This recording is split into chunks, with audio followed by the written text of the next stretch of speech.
Pertandingan rago-rago kekinian sekota Padang dengan jumlah pemain 7 orang dalam durasi waktu 10 menit.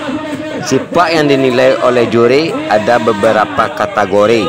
1. Sifat jilek atau gelek, yaitu poinnya 1 dengan gerakan setengah berputar, perkenaan bolanya mengenai telapak sepatu pemain. 2. Sifat balah banak atau selungkuh, itu poinnya 2. Sifat balah banak ini terjadi di saat bola melintas di atas kepala pemain tersebut dengan cara mengambilnya dengan sisi kaki sebelah luar, bisa juga menggunakan telapak kaki. 3. Sifat singgang atau sifat sigang, poinnya 3. Sifat sigang adalah sifat yang bergaya berputar, bisa dari kiri ke kanan atau sebaliknya dari kanan ke kiri dengan perkenaan bolanya mengenai sisi luar kaki pemain. 4. Sifat rabah, poinnya 4. Sifat ini termasuk tingkat kesulitannya lebih rumit dengan sifat yang lainnya, seperti gaya mengambil bolanya.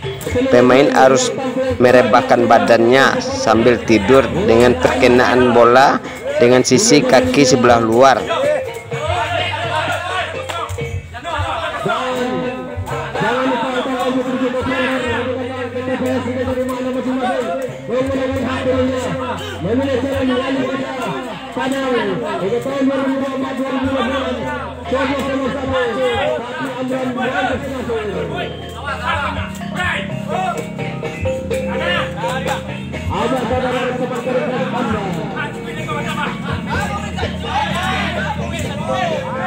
Duri yang dipakai dalam bertanding atau turnamen melibatkan beberapa orang, termasuk wasit yang berada di tengah sebagai pemimpin pertandingan dalam keputusan yang sangat mutlak untuk mengurai nilai dalam tim bermain, seperti bola batal, yaitu bola yang mengenai badan atau kepala paha pemain. 2. Bola mati, bola di saat disipak pemain keluar dari garis lingkaran.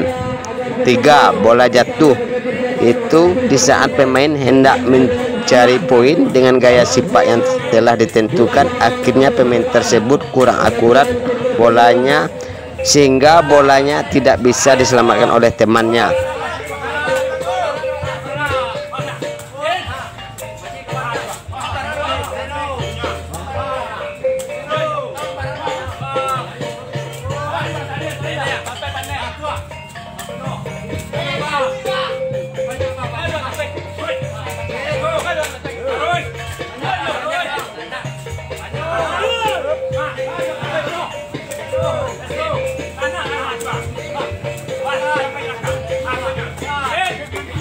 Alah,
Halo.